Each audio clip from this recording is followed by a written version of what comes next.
शुरू है। लोकतंत्र में ये विशेषता है कि यहाँ सत्ता के शिखर पर कोई भी पहुंच सकता है,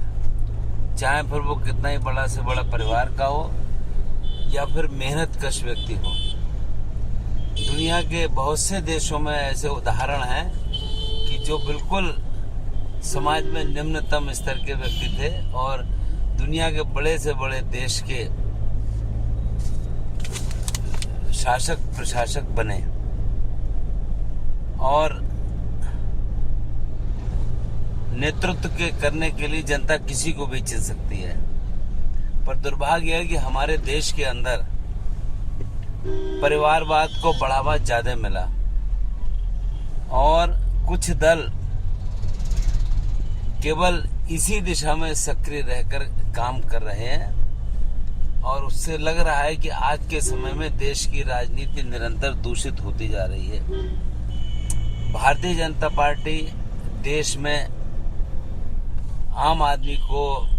का प्रतिनिधित्व करती है। परिवारवाद भारतीय जनता पार्टी में न्यूनतम है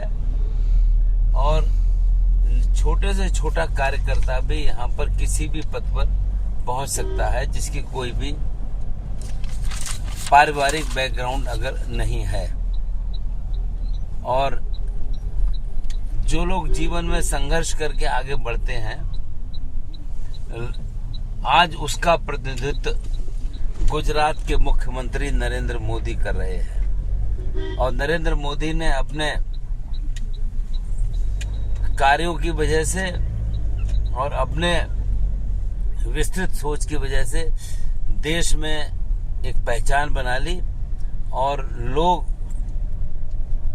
उनकी उस छवि के कारण उनको देखना सुनना चाहते हैं। और जब लोगों को ये समझ में आया कि चाय बेचने वाला व्यक्ति भी देश में सर्वोच्च स्थान पर पहुंच सकता है,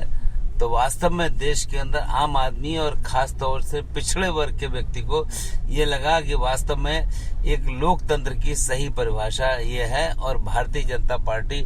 इस पर खरी उतर रही है। दूसरे दल विभिन्न चुनावों में जिस प्रकार की बातें करते हैं, हर चुनाव में आकर नई बात करते हैं कि हम गरीबी हटा देंगे, कि हम 100 दिन के अंदर बिल्कुल देश में परिवर्तन कर देंगे, और लगता यह है कि वो खाली ये सारी बातें केवल कोरी कल्पना की बातें रहीं।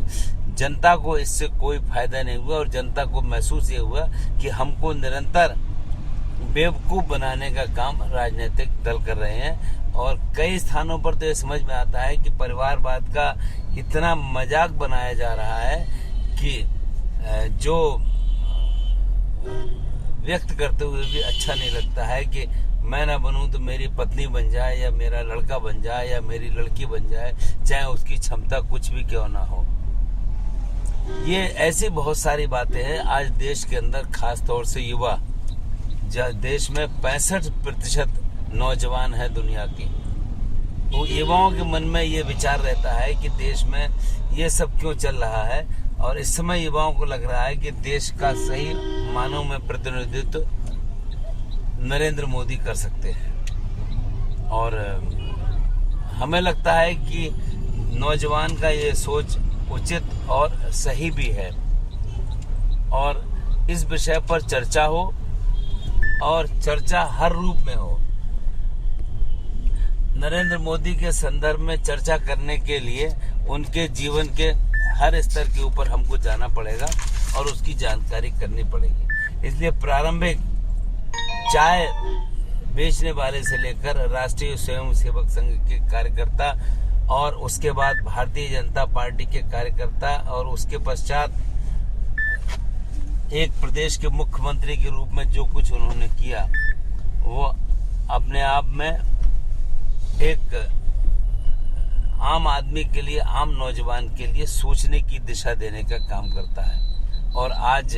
लग रहा है कि देश के हर नुक्कड़ पर, और खास तौर से चाय की दुकान का नुक्कड़ एक महत्वपूर्ण नुक्कड़ है कि वहां पर अब इसकी चर्चा शुरू हो गई है। तो क्यों ना इस चर्चा को हम अपने बरेली के अंदर चाय की दुकानों से ही शुरू करें और नरेंद्र मोदी के तौर तरीकों,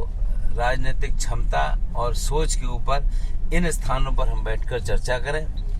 बरेली ने इस संदर्भ में अगुवाई ली है और 12 तारीख को शाम के समय बरेली के कुछ प्रमुख चाय के केंद्रों पर इस विषय पर चर्चा आयोजित है। मेरा नौजवान साथियों से आग्रह है कि वो यहाँ पर आएं, आकर चर्चा में भाग लें और देश को चलाने की दिशा में हम किस प्रकार से योजनाएं बनाएं,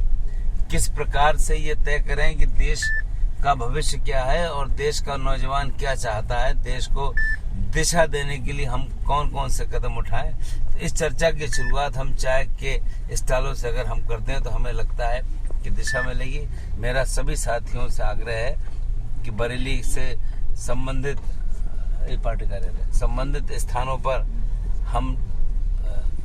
सारे नौजवान साथियों से आग्रह करते हैं वहां पहुंचकर अपने सुझाव दें, अपने विचार दें और भविष्य में भारतीय जनता पार्टी किस रूप में काम करे, अपनी राय देने का कष्ट करें।